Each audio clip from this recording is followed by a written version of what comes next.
The sound of my heels clicking against the marble floor seemed to amplify in the hushed courtroom. I felt every eye turn toward me, some curious, some pitying, but none burned with more contempt than Bradley Whitmore's. My former boss sat there in his custom Italian suit, leaning back with the casual arrogance of a man who had never lost anything in his life. "Well, would you look at that?" his light voice carried across the room, deliberately loud enough for everyone to hear. "She really thinks she can beat us. This is going to be entertaining." His team of corporate lawyers, 3 men in nearly identical dark suits, chuckled on cue. Their laughter rolled across the courtroom like thunder, a warning of the storm they planned to unleash on me. I clenched my fists at my sides, digging my nails into my palms to keep myself steady. The pain was grounding, a sharp reminder of why I was here. 5 years at Whitmore Industries, and this was how it ended. Me, alone at the plaintiff's table with a single attorney I could barely afford, facing an army of legal expertise that billed more per hour than I made in a week. "All rise for the Honorable Judge Leonard Price." The bailiff's announcement cut through the murmurs, and everyone stood as Judge Price entered. He was older than I expected, with silver hair and wire-rimmed glasses that gave him an academic air. His reputation preceded him, fair but tough, no tolerance for games or theatrics. "Be seated," he said, his voice carrying the weight of 30 years on the bench. As he settled in, he began sorting through the papers before him, his expression unreadable. "Case number 47293, Donovan versus Whitmore Industries. Wrongful termination and whistleblower retaliation claims." He looked up, his eyes scanning the room until they landed on me. And then something extraordinary happened. The gavel he'd been holding froze mid-air. His stern expression faltered, and shock flickered across his features.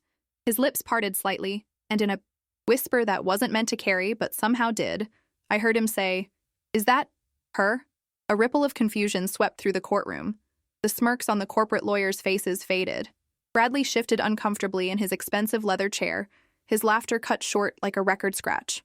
I didn't understand what was happening, but in that moment, something shifted. The air in the room changed, became charged with a current I couldn't identify but could definitely feel.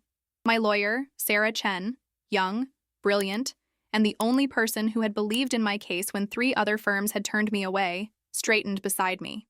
She shot me a questioning glance, but I could only offer a small shrug in return. I was as confused as she was. Judge Price cleared his throat and composed himself quickly. "Let's proceed with opening statements. Ms. Chen, as you represent the plaintiff, you may begin." Sarah stood, smoothing down her modest navy suit. "Your Honor, my client, Rachel Donovan, dedicated 5 years of her life to Whitmore Industries. During that time, she rose from an assistant to a data analyst with access to sensitive financial information. It was in this position that she discovered troubling discrepancies, evidence of systematic fraud that reached the highest levels of the company." Bradley Whitmore's lead attorney, Paul Henderson, scoffed audibly. Sarah ignored him and continued.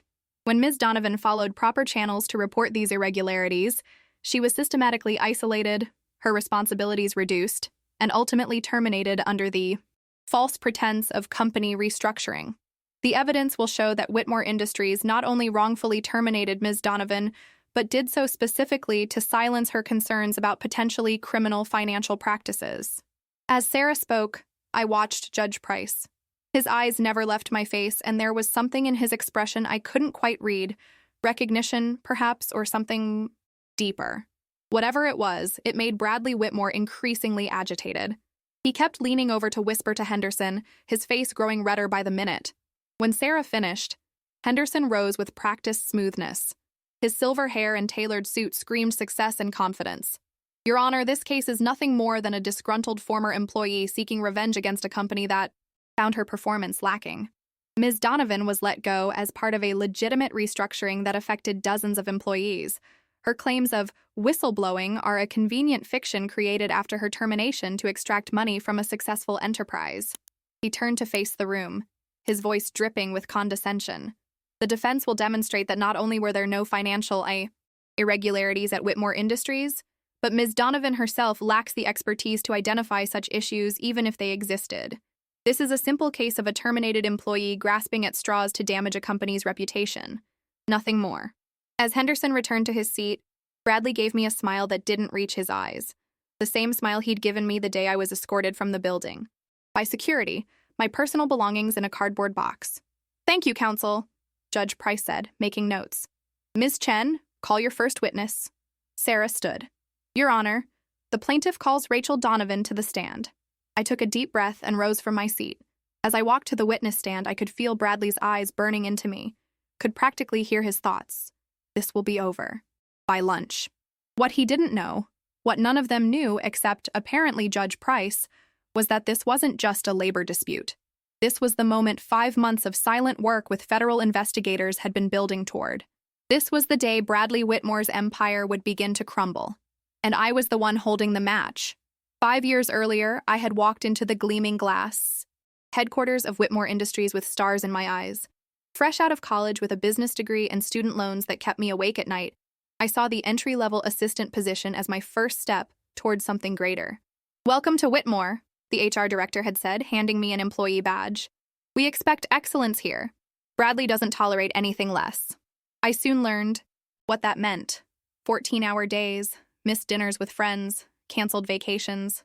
My first boss, Derek, was a mid-level manager who took credit for my work and blamed me for his mistakes. I endured it, telling myself this was how you paid your dues in corporate America. Rachel, can you stay late tonight? The Portland presentation needs an overhaul. Derek would say at 5 p.m., knowing I had plans. It wasn't a question. It never was. But I was good. Too good to stay an assistant forever. When an opportunity opened in the financial analytics department, I applied, despite Derek's obvious displeasure. You're making a mistake, he warned. You don't know how things really work around here. I didn't understand what he meant until later. My new role gave me access to the company's financial data, contracts, invoices, payroll, expenses. At first, I was just running reports, organizing information for others to analyze. But I had a knack for numbers, for spotting patterns. Within a year, I was handling sensitive data analysis that most employees at my level never saw. That's when I noticed the first discrepancy. It was a small thing. An invoice paid twice to a vendor I'd never heard of. When I brought it to my new supervisor, Mariana, she brushed it off. Accounting will catch it, she said, not looking up from her computer. Not our department's concern. But the next week, I found another one. And another. Always to companies with generic names and vague service descriptions. Always approved by someone high up in the organization. I started keeping notes. Cross-referencing. Looking up these vendors online only to find shell websites with no real information. The amounts weren't massive individually, but collectively, they added up to millions. One late evening, as I was working alone in the office, Bradley Whitmore himself stopped by my desk. I'd only seen him in passing before, at company meetings or striding through hallways with his entourage. Up close, he was intimidating. Tall, impeccably dressed with the kind of confidence that comes from generations of wealth. Donovan, right? He asked, leaning against my cubicle wall. Mariana says you're one of our rising stars. Pride swelled in my chest. Thank you, sir. I'm trying my best. He picked up a photo from my desk. Me with my younger sister at her high school graduation. Family. Important to you? Very, I said, uncertain where this was going. Good. He set the photo down. Loyalty is everything in business. Family, company, it's all about knowing who deserves your loyalty. His eyes, cold despite his smile, locked onto mine. And knowing when someone doesn't. Looking back, I should have recognized the warning for what it was. But at that moment, I was too flattered by the CEO's attention to see the threat beneath his words. 3 days later, I found the smoking gun. A government contract worth $12 million, with nearly a third of the funds diverted through a maze of subcontractors that all led back to a holding company owned by Bradley's brother-in-law. I stared at my screen for a long time that night, the implications sinking in. This wasn't just creative, accounting, or corporate greed. This was fraud. Potentially criminal fraud involving government money. The right thing to do was obvious. The path to doing it, less so. I started with Mariana, showing her the evidence I'd compiled. She listened silently, her face growing paler by the minute. Rachel, she said finally, her voice barely above a whisper, you need to delete this and forget you ever saw it. But no, she cut me off sharply. You don't understand what you're getting into. This isn't just about Bradley. There are people involved in this who won't hesitate to protect themselves. Her fear was palpable, and it scared me more than anything else. But I couldn't just look away. I have to report this, I said. It's illegal. Mariana looked at me with something like pity. Then don't use my name. Please. I went through proper channels. I compiled my evidence into a detailed report and submitted it to the ethics hotline anonymously. I flagged the suspicious contracts for the internal audit team. I even sent an encrypted email to the company's board of directors. For 2 weeks, nothing happened. Then, everything changed. First, my security clearance was downgraded, without explanation. Projects I'd been leading were reassigned. Meeting invitations stopped coming. When I tried to access the financial records I'd been analyzing for months, I found my permissions revoked. System update, the IT department claimed when I called. Should be fixed soon. It wasn't. In the break room, conversations would stop when I entered. Colleagues who had once invited me to lunch now found excuses to be elsewhere. Even Mariana avoided eye contact, though once I caught her looking at me with unmistakable regret. I was being frozen out, and the message was clear. Someone knew what I had done, and this was the consequence. Still, I persisted. I went to HR asking directly about the changes to my role. The representative, a woman named Jenna who had always been friendly before, now regarded me with cool professionalism. "We're just realigning resources based on company priorities," she said, the corporate speak flowing smoothly. It's nothing personal. But it was personal. Very personal. And it was about to get worse. The axe fell on a Tuesday morning, 3 months after I'd reported the fraud. I arrived at work to find my keycard deactivated. When I called up to the office from the lobby, 2 security guards and Jenna from HR appeared with a cardboard box of my personal items. "Your position has been eliminated due to restructuring," Jenna said, avoiding my eyes while handing me a manila envelope. "Your final paycheck and severance information are inside. You'll need to sign this release form." "Restructuring?" I repeated, stunned despite having sensed this was coming. "What about my team? My projects?" "I'm not at liberty to discuss organizational changes," she replied mechanically. "Please sign here." The security guards watched impassively, as if I might try to storm the building or steal office supplies. People I'd worked alongside for years walked past, their eyes averted, pretending not to see the humiliating scene unfolding in the lobby. "I'd like to review this with my attorney before signing," I said, tucking the envelope into my bag. Jenna's professional mask slipped for just a moment, revealing something like fear. "That's your right, but it will delay your severance payment." "I'll take that chance." As I turned to leave, clutching my pathetic box of desk plants and coffee mugs, I heard one of the guards mutter, "Another one. Who couldn't cut it?" My cheeks burned with humiliation, but I kept walking, head high, out through the revolving doors and into the bright spring morning. Only when I reached my car in the parking garage did I allow myself to break down, sobs racking my body as I gripped the steering wheel. What had I expected? That the board would thank me for exposing fraud? That Bradley Whitmore would be led away in handcuffs while everyone applauded my integrity? The reality was far crueler. I was unemployed, potentially blacklisted in my industry, and facing a David versus Goliath battle if I wanted justice.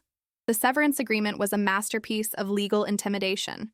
In exchange for 8 weeks' pay, I would waive all rights to sue for wrongful termination, discrimination, or any other claims. I would agree to a non-disparagement clause that essentially gagged me from speaking about Whitmore Industries in any negative way, and I would destroy any company documents in my possession.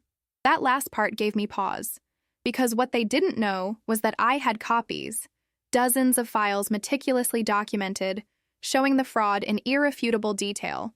I'd been careful, downloading them to encrypted drives in small batches over weeks, knowing this day might come. But having evidence and knowing what to do with it were different challenges. I consulted 3 different law firms. 2 declined to take my case after hearing Whitmore Industries was involved. The third, a prestigious firm with a solid reputation, heard me out completely before delivering their assessment. "You have a potential whistleblower case," the senior partner said. "But it's thin. Whitmore will bury you in motions and delays. They'll outspend you 10 to 1, and even if you win, it could take years." "What about the fraud?" I asked. "Shouldn't the government be interested?" He gave me a pitying look. "In theory, yes. In practice? Companies like Whitmore have friends in high places. I've seen cases like yours before. They rarely end well for the whistleblower." I left his office feeling defeated, but not ready to give up. That night, I created a new email account and sent detailed information to 3 different government agencies responsible for fraud oversight. I included sample documents, timelines, and an offer to provide more evidence if needed. Weeks passed with no response. Meanwhile, my savings dwindled. I applied for jobs, but the interviews that initially seemed promising mysteriously cooled after reference checks. Bradley's reach was longer than I had imagined. 6 weeks after my termination, I was sitting in a coffee shop scanning job listings when my phone rang, an unknown number. "Is this Rachel Donovan?" a woman's voice asked when I answered. "Yes. This is Special Agent, Keller with the Financial Crimes Division. I'd like to discuss your recent communication regarding Whitmore Industries. Are you somewhere you can speak privately?" My heart raced. "I can be in 15 minutes. We arranged to meet at a public library." Agent Keller was not what I expected. Younger than me by a few years, with an athletic build and alert eyes that missed nothing. She showed me her, credentials, then got straight to the point. "We've been investigating Whitmore Industries for 18 months, she said quietly. "Your information confirmed several key connections we suspected, but couldn't prove." A mix of vindication and disbelief washed over me. 18 months? So you already knew? We knew something was happening. We didn't have an inside perspective or the specific documentation you provided. She studied me carefully. "Ms. Donovan, building a case like this takes time. We need to be thorough, especially when dealing with someone of Bradley Whitmore's influence. Meanwhile, I'm unemployed and effectively blacklisted," I said, unable to keep the bitterness from my voice. Agent Keller nodded sympathetically. "I understand. But if you're willing to work with us, you could be entitled to whistleblower protections and potentially a percentage of any funds recovered." "If I'm willing?" I laughed hollowly. "What exactly would I have to do?" "Continue providing information. Possibly testify when the time comes. And most importantly, keep this completely confidential." I thought about my dwindling bank account, about the sleepless nights and the doors that kept closing in my face, about Bradley's smug confidence and the way Whitmore Industries had discarded me like yesterday's trash. "I'm in," I said finally. "Whatever it takes." What followed were months of clandestine meetings, detailed interviews, and careful documentation of everything I knew. I lived off my savings and then credit cards, taking whatever temporary work I could find. The investigation moved at a glacial pace, the wheels of justice grinding so slowly I sometimes wondered if they were moving at all. All the while, rumors circulated about me in professional circles. I was unstable, difficult, a problem employee who couldn't accept being fired. Former colleagues stopped returning my calls. Friends drifted away, uncomfortable with my increasingly precarious situation. The isolation was perhaps the cruelest part. In exposing the truth, I had become a pariah. And then, just as my resources and hope were nearly exhausted, I received a certified letter. Whitmore Industries was countersuing me for defamation, claiming I had made false statements about the company to potential employers. The damages they sought would have bankrupted me several times over. "This is good news," Agent Keller insisted when I called her in a panic. "They're getting nervous. They're trying to scare you into backing down." "It's working," I admitted. "I can't afford to fight this." "You don't have to. File for wrongful termination. Force this into court. We're almost ready to move, and this could accelerate our timeline." "You want me to sue them? I can't even pay my rent this month." "Trust me," she said. "I've already spoken with an attorney who's willing to take your case on contingency. Her name is Sarah Chen." And that was how, after months of isolation and fear, I found myself walking into that courtroom, facing Bradley Whitmore and his wall of lawyers, with nothing but truth as my weapon. What I didn't know then was that Judge Leonard Price had a history with Whitmore Industries of his own, one that was about to change everything. "Ms. Donovan," Paul Henderson began his cross-examination with exaggerated politeness, "could you tell the court your educational background?" I sat straight in the witness chair, determined not to be intimidated. "I have a bachelor's degree in business administration from State University." "Just a bachelor's degree," he repeated, making it sound woefully inadequate. "And your role at Whitmore Industries involved complex financial analysis?" "Yes, I started as an assistant but was promoted to data analyst within 2 years. Henderson raised his eyebrows theatrically. "And with just a bachelor's degree and no specialized accounting credentials, you believe you are qualified to identify what you call financial irregularities?" Sarah stood quickly. "Objection, Your Honor. Counsel is belittling the witness's qualifications despite Ms. Donovan's proven track record at the company." "Sustained," Judge Price said sharply. "Mr. Henderson, Ms. Donovan's job performance speaks for itself. She was entrusted with significant responsibilities by Whitmore Industries' own management." Henderson looked momentarily, taken aback by the judge's tone, but recovered quickly. Ms. Donovan, isn't it true that the so-called irregularities you claim to have found were actually legitimate business expenses that you simply didn't understand? No, I replied firmly. The irregularities I discovered involved millions of dollars paid to shell companies for services never rendered. Companies that, upon investigation, trace back to Bradley Whitmore's family members and close associates. A murmur rippled through the courtroom. Henderson's face darkened. That's a serious allegation.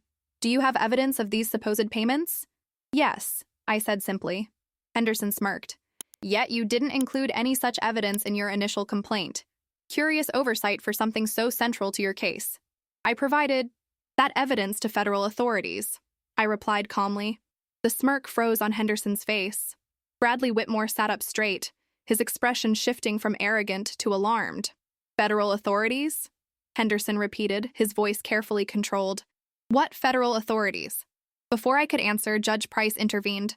Ms. Donovan, are you stating that you have been cooperating with a federal investigation into Whitmore Industries?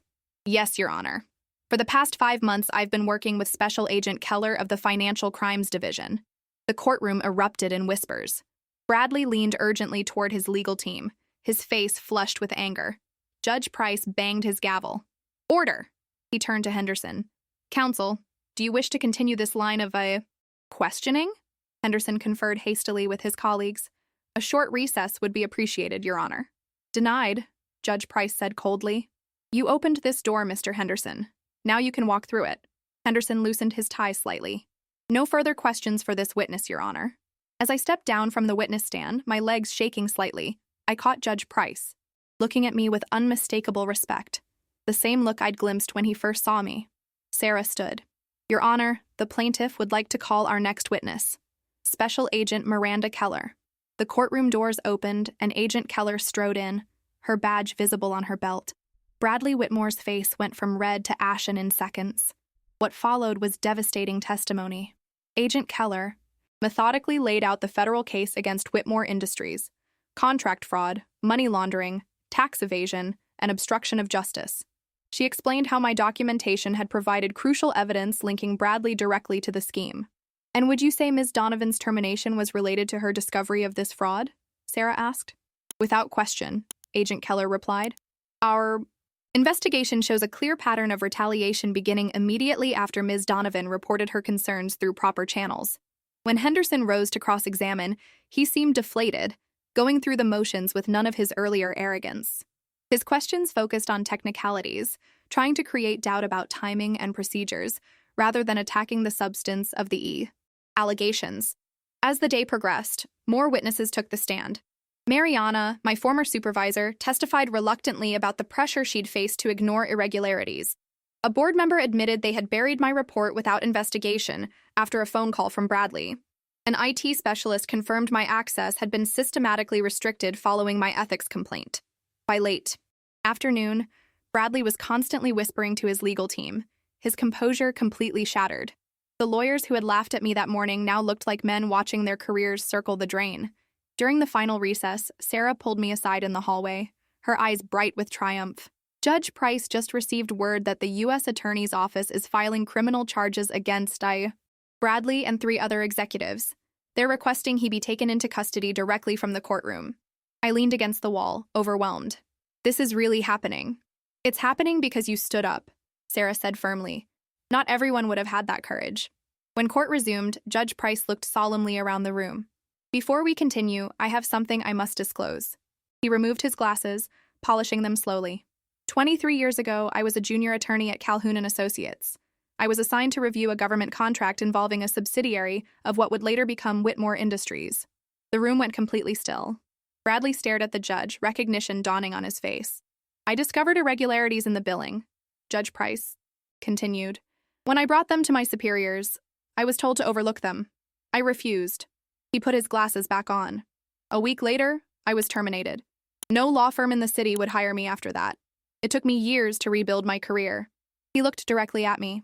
Ms. Donovan, I recognized your name from the federal investigation briefs I've reviewed in my capacity as a judge on the Financial Crimes Oversight Panel, but I did not realize you were the same person bringing this civil case until you walked into my courtroom today. Bradley stood abruptly. Your Honor, this is a clear conflict of interest. We demand a mistrial and your immediate recusal. Sit down, Mr. Whitmore, Judge Price said with quiet authority.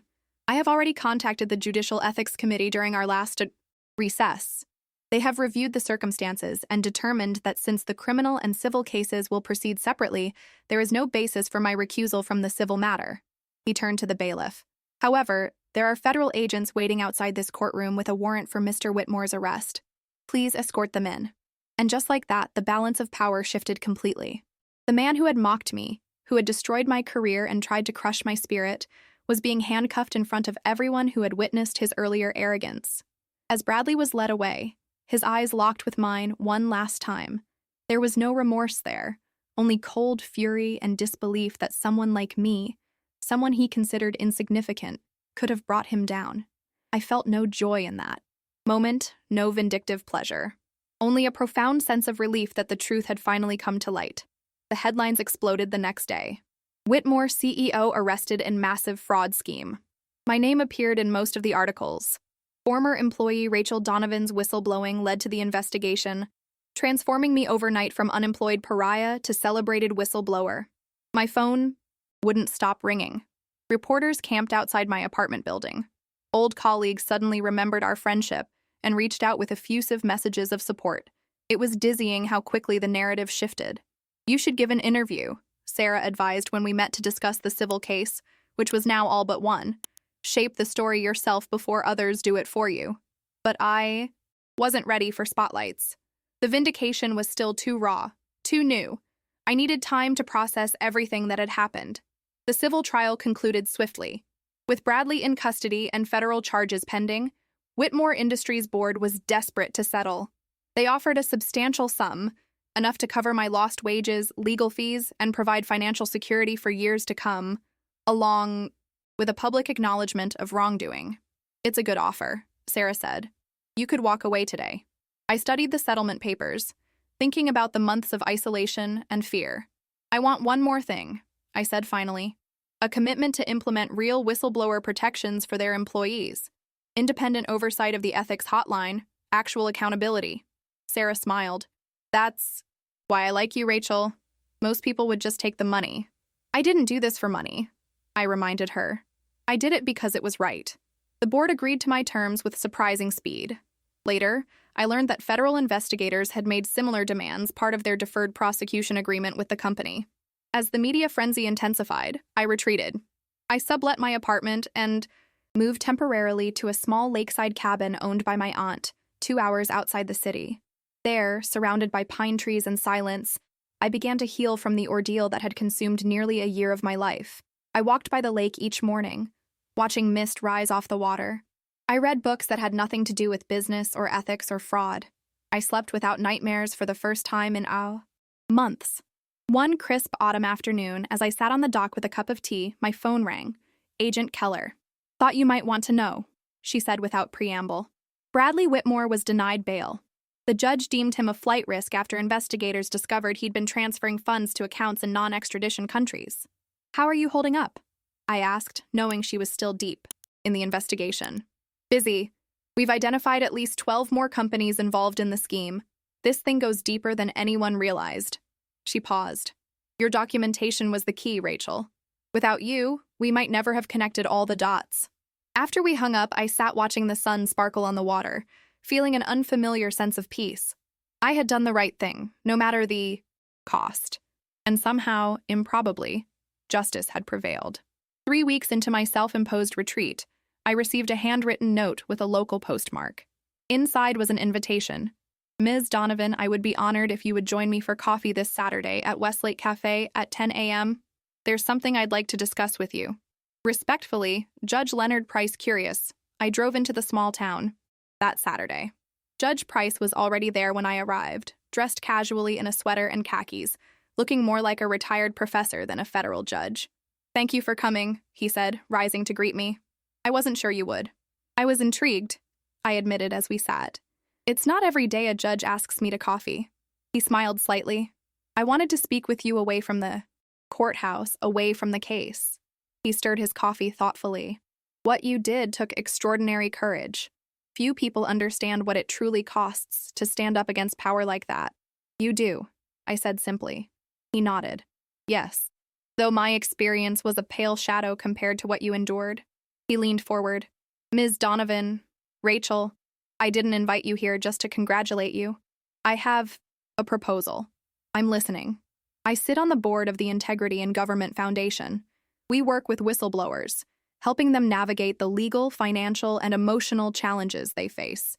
We need someone to head our corporate outreach program, someone who understands firsthand what's at stake.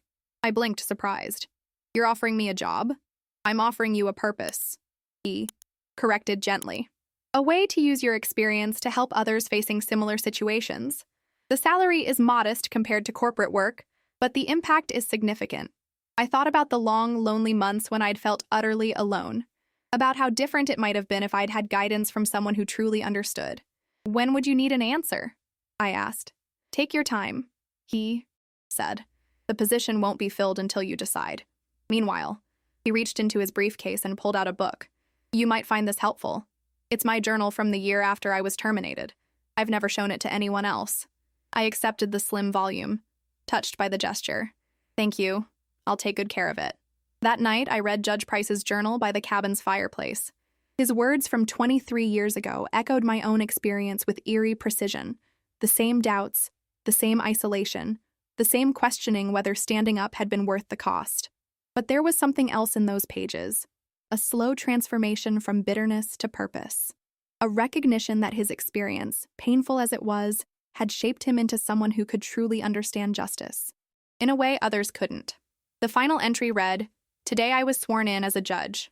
As I took the oath to uphold the law and serve justice, I thought about how different my path has been from my colleagues. They've studied justice in books.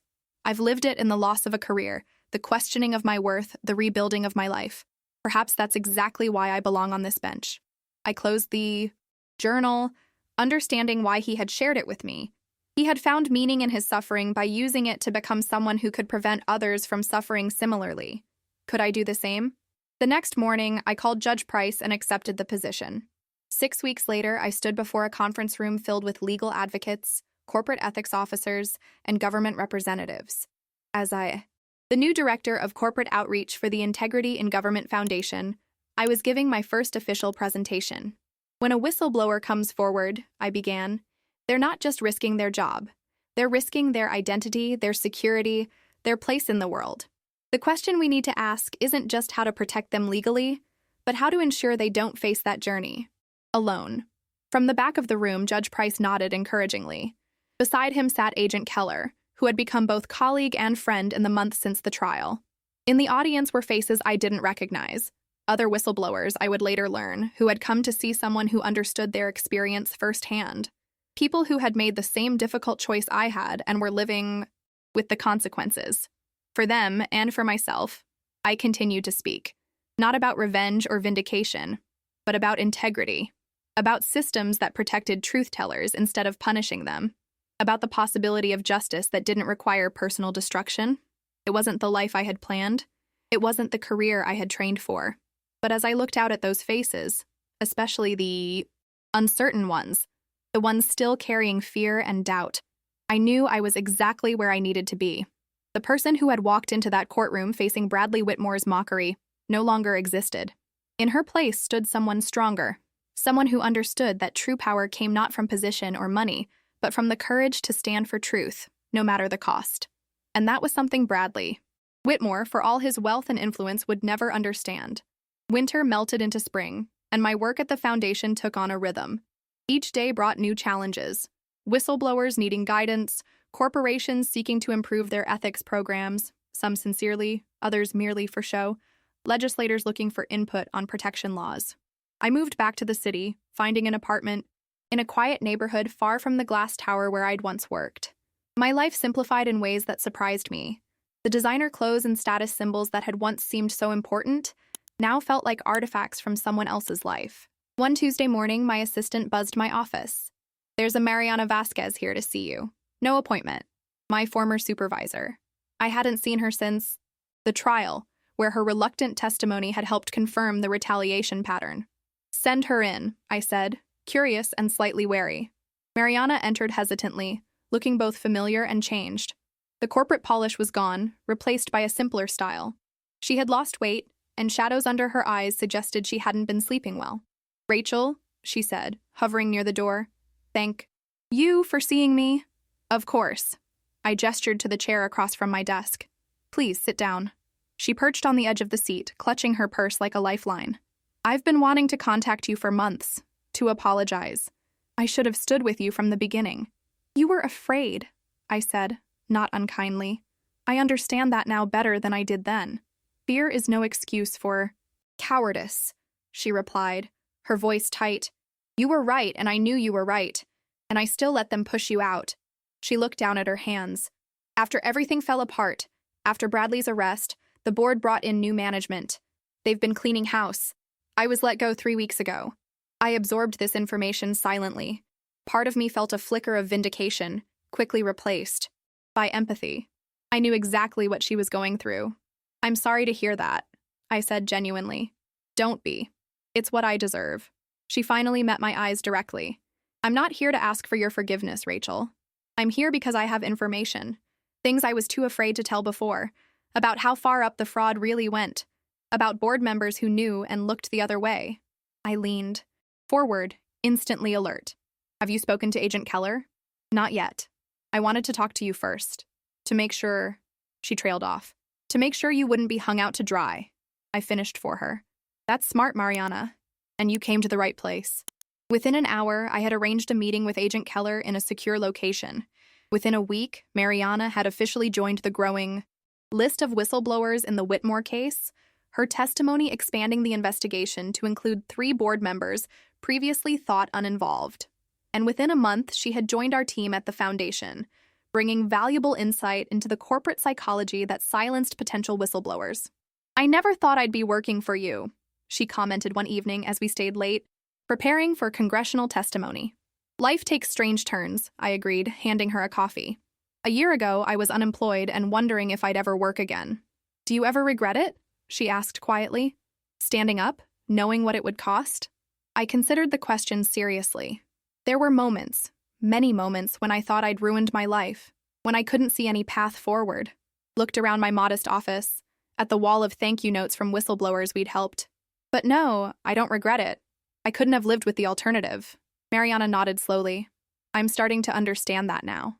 As summer approached, Bradley Whitmore's trial dominated business news.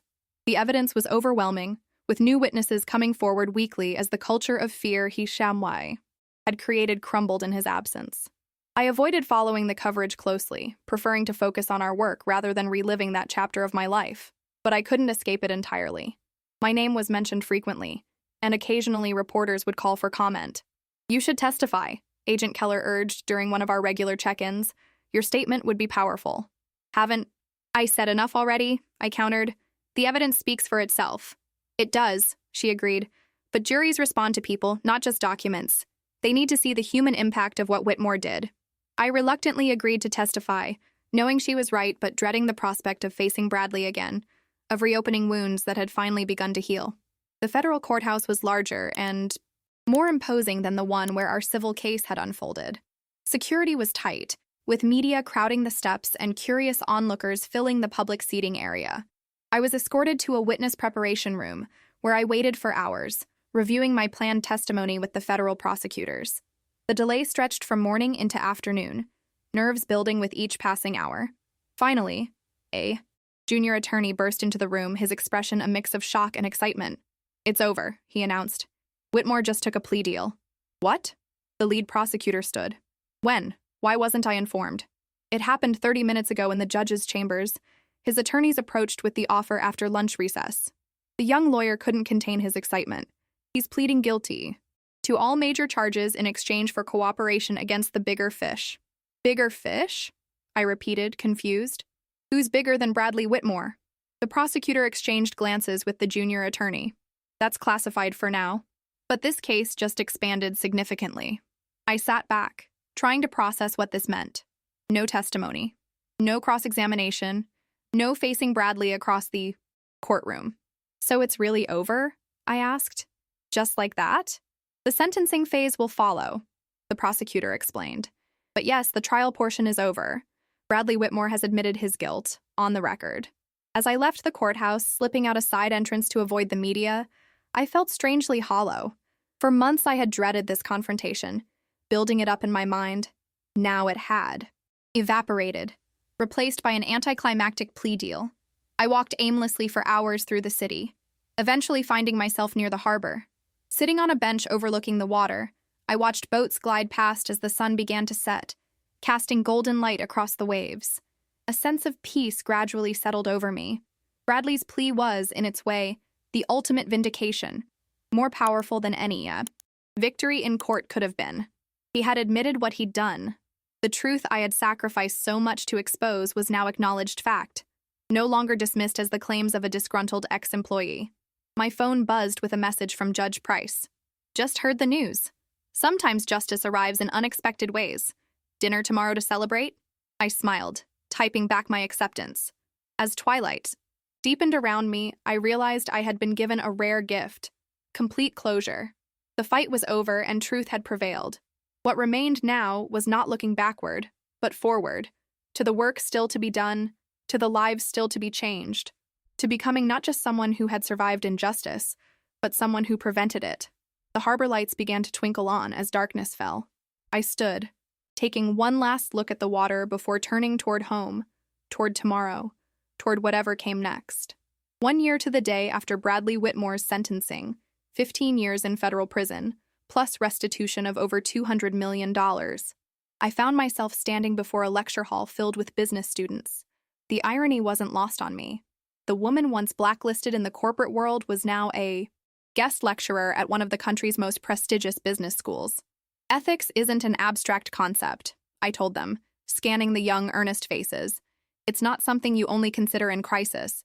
It's a muscle you build through daily choices, often when no one is watching. A hand rose in the back row.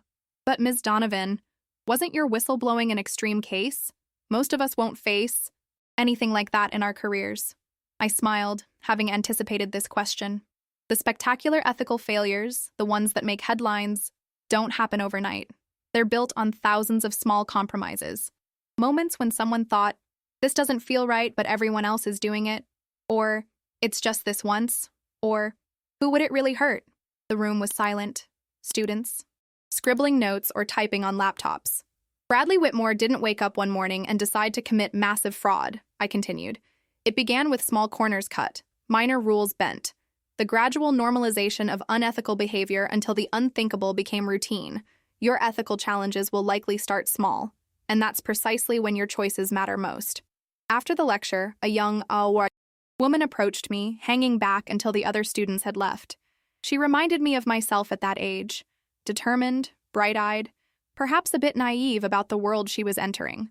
Ms. Donovan, she began hesitantly, I have an internship this summer at Garfield Partners. Last week I overheard something concerning. I'm not sure what to do. My heart sank. Garfield Partners had emerged from the ashes of Whitmore Industries after a massive restructuring, with new leadership but many of the same middle managers. Some lessons, it seemed, were harder to learn than others. Walk with me, I suggested, leading her to a quiet courtyard. Tell me exactly what you heard. As she described conversations suggesting potential tax evasion schemes, I felt an eerie sense of déjà vu.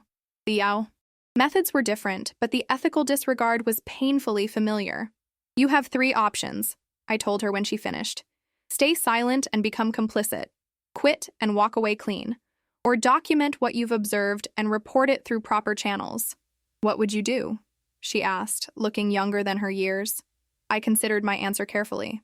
I can't tell you what choice to make, but I can tell you that whatever you decide will shape not just your career, but the person you become. I gave her my card with my personal cell number written on the back. Whatever you decide, you're not alone. Call me anytime. She nodded solemnly, tucking the card into her wallet.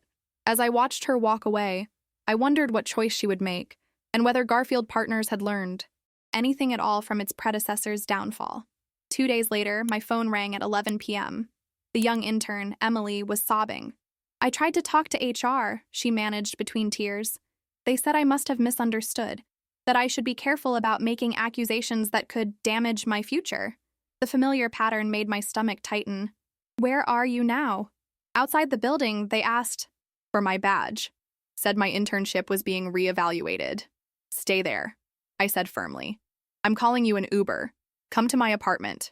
An hour later, she sat at my kitchen table, hands wrapped around a mug of tea, recounting what had happened. It was a textbook case of institutional silencing, the same tactics Whitmore had used, now repeating under new management. I should have just kept my mouth shut, she whispered, staring into her tea.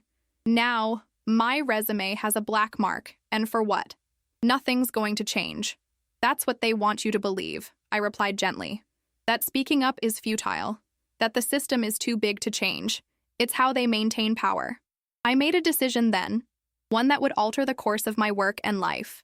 Emily, what if this isn't the end of your story? What if it's just the beginning? The next morning, I called an emergency meeting with our foundation's board. Judge Price listened intently as I outlined what had happened and what I proposed to do about it. You're talking about a major expansion of our mission, he noted when I finished. From supporting whistleblowers to actively investigating corporations. Not just investigating, I clarified. Creating a new model for accountability. A rapid response team that can move quickly when we identify patterns of retaliation or silencing. He studied me thoughtfully. This would put you directly in the crosshairs of powerful interests again. Are you sure you want that? I'm sure I don't want another generation of Emilys to face what I faced alone, I replied. What happened at Whitmore wasn't an anomaly. It's happening right now in companies across the country. The board debated for hours, weighing legal implications, funding challenges, and potential backlash. In the end, they approved a pilot program, the Corporate Accountability Task Force, with me as its director. Emily became our first associate, deferring her final semester of business school to help build something that could protect others like her. Within weeks, we had assembled a small but formidable team. A forensic accountant who had testified against investment fraud at major banks. A former HR executive who had been fired for refusing to implement discriminatory policies. A cybersecurity expert who specialized in secure whistleblower communications. Our first target, Garfield Partners. We moved methodically, gathering evidence from current and former employees, creating secure channels for reporting misconduct, building a case that couldn't be dismissed as one person's misunderstanding. When we had enough, we didn't go public immediately. Instead, I requested a private meeting with Garfield's new CEO, Alexandra Winters. Her office occupied the same space Bradley Whitmore's once. Though she had replaced his ostentatious decor with something more understated. She greeted me with cautious politeness, clearly aware of who I was and uncertain why I had asked to meet. Ms. Winters, I began after declining her offer of coffee. I believe your company has a problem. Her expression remained neutral. We all have problems, Ms. Donovan. Could you be more specific? I placed a sealed envelope on her desk. This contains evidence of ongoing tax evasion schemes within your financial department. The same department, I should note, that remained largely intact after Whitmore Industries' restructuring. Her composure slipped slightly. These are serious accusations. They are, and they're substantiated. I maintained steady eye contact. You have two options. You can dismiss this as you dismissed Emily Chen's concerns and force us to take this evidence to federal authorities. Or you can choose a different path than your predecessor. What exactly are you proposing? Her voice had cooled considerably. A full internal investigation with external oversight, immediate protection for the employees who've come forward, and implementation of real, structural reforms to ensure this doesn't continue. She laughed incredulously. And why would I agree to that instead of having my legal team review these supposed allegations? Because unlike Bradley Whitmore, you're smart enough to recognize an opportunity when you see one. I leaned forward slightly. This can be the scandal that ends your career, or the bold ethical stand that defines it. Your choice.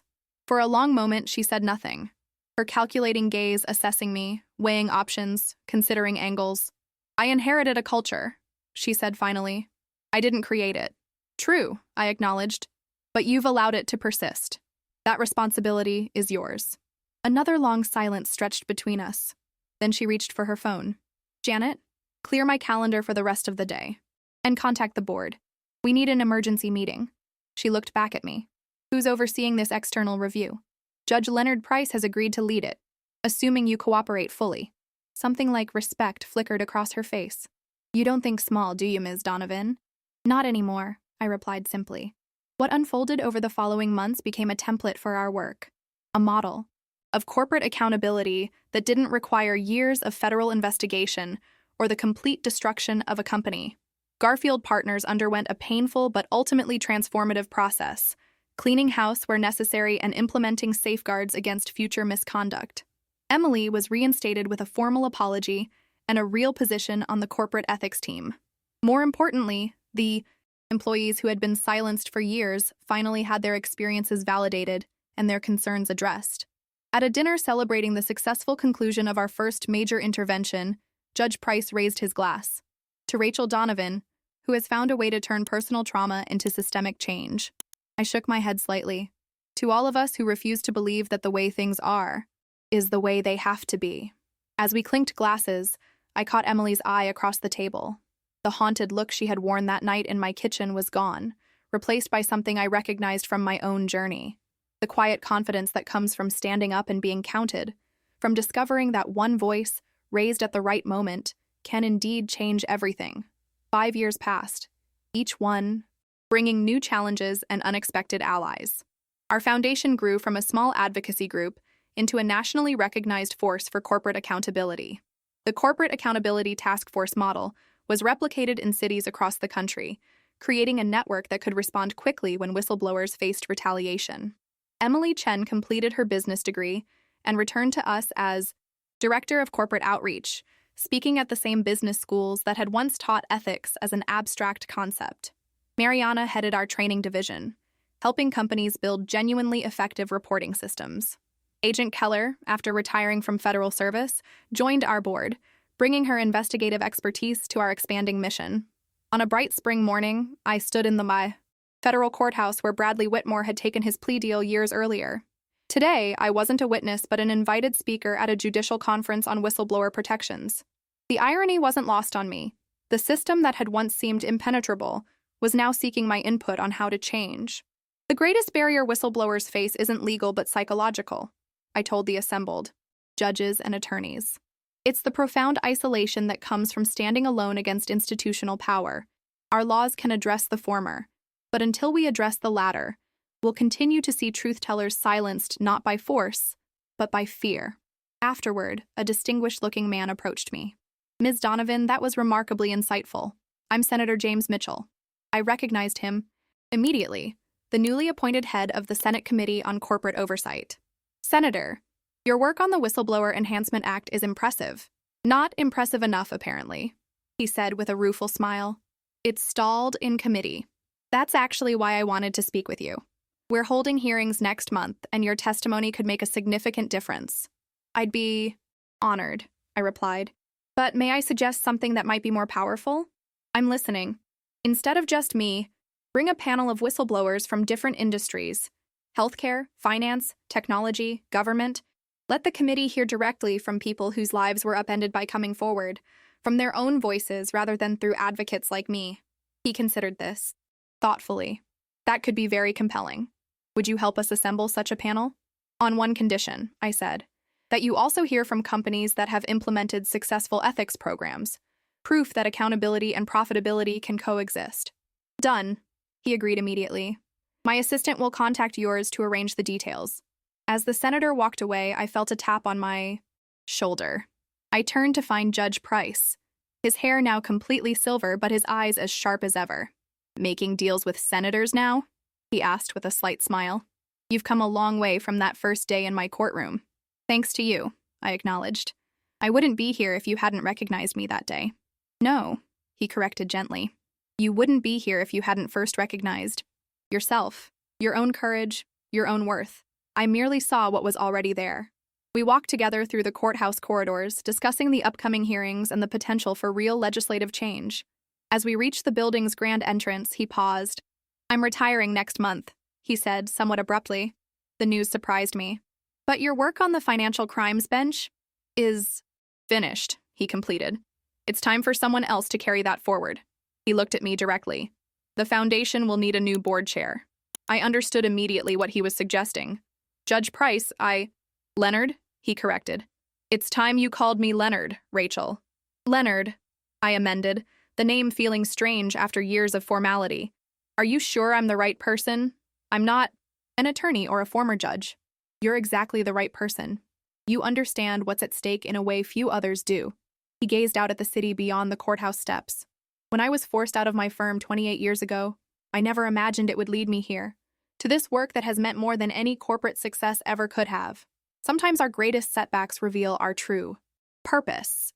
I thought about my own journey, from ambitious corporate employee to unemployed whistleblower, to advocate and changemaker, about how the worst moment of my professional life had ultimately led me to work with deeper meaning than I had ever imagined. I would be honored, I said finally. A week later, I received a peculiar email from a name I hadn't seen in years. Paul Henderson, Bradley, Whitmore's former lead attorney. He requested a private meeting, offering no explanation but assuring me it was important. Curiosity overcame my initial reluctance. We met at a quiet cafe far from both our usual professional circles. He had aged considerably, stress etching deep lines around his eyes. The arrogant courtroom demeanor was gone, replaced by something more subdued, almost humble. "Thank you for meeting me," he said after we'd ordered coffee. "I wasn't sure you would." "I almost didn't," I admitted. "What's this about, Mr. Henderson?" He looked down at his hands. "I'm teaching law now, ethics specifically."